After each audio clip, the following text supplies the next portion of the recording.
अस्सलामुअलैकुम, welcome back. आज का हमारा टॉपिक है 4.7 में, जिसका नेम है चेंज ऑफ बेसिस। जो है बेसिस डिफरेंट कोऑर्डिनेट्स में जैसे होती हैं, जैसे हमने एक्स ऑफ बी में लास्ट टाइम पढ़ा था कि अगर हमारे पास बेसिस हो b1 b2 तो उसे हम एक्स ऑफ डी में कैसे चेंज कर सकते हैं। अगर एक्स ऑफ बी दिया गया हो तो उससे हम b1 b2 में कैसे कन्वर्ट कर सकते हैं। ये हमने जो है अपनी सीरीज़ में डिस्कस किया हुआ है। आज हमने क्या करना है, हमें डिफरेंट दो बेसिस दी जाएंगी, जैसे X of B and X of C. हमें क्या करना होगा, इनको चेंज करना होगा। तो चलिए एक एग्जांपल देखते हैं। एग्जांपल नंबर 1 है हमारे पास, जिसमें हमें दो बेसिस दी गई हैं b एंड c। ठीक है, b1 के लिए हमारे पास ये है और b2 के लिए ये है। x उन्होंने कंसीडर किया है 3b1 प्लस b2। हमें क्या करना है, x ऑफ b से x ऑफ c में ट्रांसफर करना है। ठीक है, एक्स ऑफ बी हमारे पास है जो हमने सपोज किया है, एक्स ऑफ सी हमें फाइंड करना है। तो एक्स ऑफ सी हम कैसे फाइंड करेंगे कि हमारे पास जो एक्स ऑफ बी का वेक्टर है वो है 3 एंड 1। ठीक है, तो यहाँ पर आप देखें 3 को हम मल्टीप्लाई करेंगे b1 के साथ एंड 1 को मल्टीप्लाई करेंगे b2 के साथ। तो यहाँ पर हम ये जो मल्टीप्लिकेशन है ये करके देखते हैं। हम क्या करेंगे, b1 एंड b2 को पहले एक मैट्रिक्स की फॉर्म में लिख लेंगे और साथ में उनको मल्टीप्लाई कर देंगे 3 एंड 1 को। तो चलिए पहले इस रो एंड इस कॉलम को मल्टीप्लाई करके देखते हैं। 3 4 12 प्लस -6 को 1 से करेंगे तो यहाँ पर आ जाएगा -6। देन ये वाली रो को ये वाले कॉलम से ही मल्टीप्लाई करेंगे तो यहाँ पर आ जाएगा 3 + 1। तो ये हमारे पास जो है सोल्व होकर आंसर आ जाएगा 6 एंड 4। ये है हमारे पास एक्स ऑफ सी का आंसर। तो ये है हमारे पास कन्वर्जन एक्स ऑफ बी से एक्स ऑफ सी के दरमियान। नेक्स्ट हमें एक थ्योरम दिया गया है, थ्योरम नंबर 15, जिसमें कहा गया है let B is equal to b1 up to so on bn and c is equal to c1 c2 up to so on cn b basis of a vector space v। ये हमारे पास basis है किसके लिए, vector space v के लिए। Then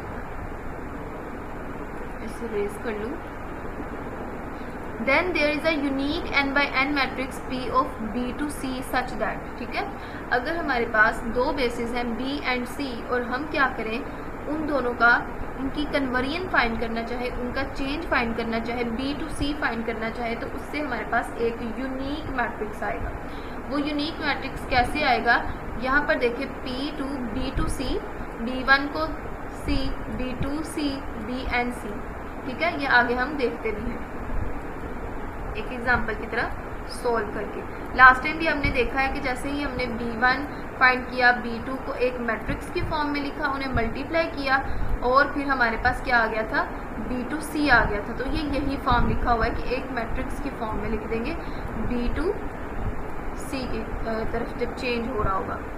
next हम देखते हैं हमारे पास जो है एक एग्जाम्पल है, एग्जाम्पल नंबर 2। अगर आप देखें हमें क्या किया गया है, बेसिस दी गई है b1 b2 c1 c2।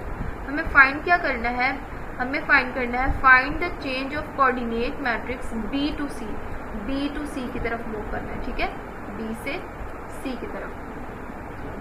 तो चलिए हम फाइंड करते हैं।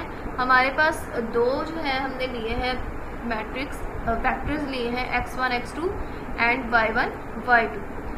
देन हमारे पास c1 c2 x1 x2 c1 c2 y1 y2, ये हमारे पास b1 एंड b2 के इक्वल आ गए हैं। ठीक है, ये हमारे पास क्या है, एक जनरल फॉर्म है। ये जो फॉर्म है क्या है, ये एक जनरल फॉर्म है। ठीक है, b1 b2 इसके इक्वल आएगा। अब हमें क्या करना है, b to c की तरफ मूव करना है। तो हम क्या करेंगे, पहले b लिखेंगे एंड देन c लिख देंगे। यहाँ पर b की वैल्यूज आ जाएंगी b1 b2, यहाँ पर c1 c2 आ जाएंगे। b1 b2 and c1 c2 find करने के जो है पुट करने के बाद हमें क्या करना है, इस वाले एरिया को, ये वाला जो हमारे पास मैट्रिक्स है, इसको हमने कन्वर्ट करना है रिड्यूस्ड एचरन फॉर्म में। आप देखेंगे रिड्यूस्ड एचरन फॉर्म में कन्वर्ट करने के बाद हमारे पास b1c की वैल्यू आई है एंड b2c की वैल्यूज आ गई हैं। b1c की वैल्यू जो है वो हमारे पास फर्स्ट वाला वेक्टर है, b2c की वैल्यू हमारे पास सेकंड वाला वेक्टर है। और जब हम इन दोनों वेक्टर्स को एक सेट की फॉर्म में लिखेंगे, एक मैट्रिक्स की फॉर्म में लिखेंगे, तो ये हमारे पास क्या बन जाएगा, चेंज बन जाएगा b2c। नेक्स्ट हम देखते हैं एग्जाम्पल नंबर 3 है हमारे पास। हमें क्या किया गया है, बेसिस दी गई हैं B1, B2, C1 and C2। हमें क्या करना है, चेंज फाइंड करना है कोऑर्डिनेट का B to C and C to B। तो आपको पता है जब हमने B to C जाना होता है तो हमारे पास पहले B आ रहा होता है एंड देन C आ रहा होता है, ठीक है। सॉरी, C to B जा रहा है यहाँ पर। तो हम क्या करेंगे, पहले हम क्या करेंगे, C to B जाएंगे, C to B। तो यहाँ पर पहले C आएंगे देन B आएंगे, ठीक है। अब हमने क्या करना है, यहाँ पर वैल्यूज़ पुट करने के बाद, यहाँ पर मैं आपको दिखाती हूँ, ये ज़रा मैं रेज कर दूँ। यहाँ पर आप देखें, पहले जो वैल्यू पुट की गई है 1 - 3, ये B1 की वैल्यू है, फिर B2 की वैल्यू पुट की गई है, देन C1 की वैल्यू पुट की गई है एंड देन C2 की वैल्यू पुट की गई है। हमें इस वाले मैट्रिक्स को क्या करना है, कन्वर्ट करना है रिड्यूस्ड एचेलन फॉर्म में। रिड्यूस्ड एचेलन फॉर्म में कन्वर्ट करने के बाद हमारे पास जो सेकंड मैट्रिक्स होगा, रो ऑपरेशंस हमारे उन पे भी अप्लाई होंगे, मतलब वैल्यूज़ उनकी भी चेंज होंगी, ठीक है। जो देखें जो है ऑपरेशंस अप्लाई होने के बाद इनकी वैल्यूज़ जो है वो चेंज हो गई हैं। तो यहाँ पर हमें B1C की जो वैल्यू मिलेगी वो फर्स्ट वेक्टर मिलेगा, B2C की जो वैल्यू मिलेगी वो सेकेंड वेक्टर होगा हमारे पास। ये है हमारे पास एक चेंज। लेकिन अगर हमारे पास एक चेंज आ जाए तो उससे हम क्या कर सकते हैं, सेकेंड चेंज इजीली फाइंड कर सकते हैं। यानी कि पहले अगर हमने फाइंड कर लिया है B to C, तो इसी को यूज़ करते हुए हम इजीली फाइंड कर सकते हैं C to B। ये हम कैसे फाइंड कर सकते हैं, इन्वर्स को यूज़ करते हुए। यहाँ पर देखें B to C is equal to P inverse C to B। हमें क्या करना होगा, इस मैट्रिक्स का इन्वर्स फाइंड करना होगा जो कि इक्वल होगा C to B के, ठीक है। तो हम फाइंड करते हैं, आपको पता है हमारे पास जो इन्वर्स का फॉर्मूला होता है वो 1 determinant and adjoint of A के इक्वल होता है, ठीक है, एडजॉइंट ऑफ A। तो डिटर्मिनेंट अगर इसका फाइंड करें तो आपस में जब मल्टीप्लाई करेंगे तो हमारे पास आ जाएगा 20 - 18 जो कि आ जाएगा 2। एडजॉइंट फाइंड करें तो एडजॉइंट हमारे पास ये आ जाएगा, यानी कि इनकी जो है 5 और 4 की जो है वो जगह चेंज हो जाएगी, वो ऑपोजिट स्पेस पे आ जाएंगे एंड -3 एंड -6 के साथ माइनस का साइन आ जाएगा।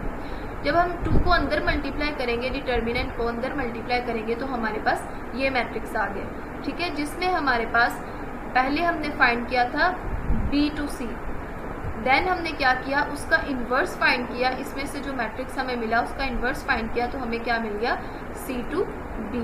ये हमारे पास एक फॉर्मूला है जिसके ज़रिए से हम फाइंड कर सकते हैं। नेक्स्ट हम अपने एक्सरसाइज के सॉल्यूशन की तरफ आते हैं। एक्सरसाइज के आपने जस्ट इसके फर्स्ट 2 क्वेश्चंस ही करने हैं। फर्स्ट 2 क्वेश्चंस में हमें क्या कहा गया है, let B is equal to B1, B2, C is equal to C1, C2, B basis for a vector space and B1 is equal to, यहाँ देखें, B1 is equal to 6C1 minus 2C2 and B2 is equal to 9C1 minus 4C2। हमें क्या करना है, find the change of coordinate matrix from B to C। पहले हमें क्या करना है, B to C की तरफ मूव करना है, यानी कि इस तरह होता है ना, B to C। देन हमें क्या करना है, find x of C for x is equal to -3B1 plus 2B2। ये हमने करना है, ठीक है, यूज़ पार्ट ए को यूज़ करते हुए। ये है हमारे पास क्वेश्चन नंबर 1। साथ ही हम क्वेश्चन नंबर 2 भी देख लेते हैं। उसमें भी हमें क्या किया गया है, 2 बेसिस दी गई हैं, ठीक है। हमने क्या करना है, B1 एंड B2 दिए गए हैं। हमने क्या करना है, find the change of coordinate matrix from B to C and हमने क्या करना है, x ऑफ C फाइंड करना है। तो चलिए हम इसका सोल्यूशन देखते हैं क्वेश्चन नंबर 1 एंड 2 का। 4.7 के क्वेश्चन नंबर 1 एंड 2 का हमारे पास जो सोल्यूशन है वो सबसे पहले क्या आता है, हमारे पास B1 एंड B2 जो हमें दिए गए थे वो ये है हमारे पास, ठीक है। B1C हम जो है इसको एक मैट्रिक्स वेक्टर की फॉर्म में लिख लेंगे। यहाँ से आ जाएगा 6 एंड यहाँ से आ जाएगा -2, यहाँ से आ जाएगा B2 के लिए 9 एंड यहाँ से आ जाएगा -4। जब B1 B2 की फॉर्म में लिख लिया, हमने क्या करना है, B2C फाइंड करना है, ठीक है। तो यहाँ पर हमने क्या किया है, इन्हें अपने वेक्टर्स को एक मैट्रिक्स की फॉर्म में लिखा है। B2C फाइंड करने के लिए हम क्या करेंगे, देन अगर आप यहाँ पर देखें B1C एंड B2C को जब हम एक मैट्रिक्स में लिखेंगे तो ये हमारे पास आ जाएगा P of B2C। नेक्स्ट हमें क्या कहा गया था, नेक्स्ट हमें कहा गया था हमने क्या फाइंड करना है, एक्स ऑफ बी फाइंड करना है। एक्स ऑफ बी फाइंड करने के लिए हम क्या करेंगे, यहाँ पर x इज इक्वल टू किसको यूज़ करते हुए करना था, -3b1 + 2b2 को यूज़ करते हुए, ठीक है।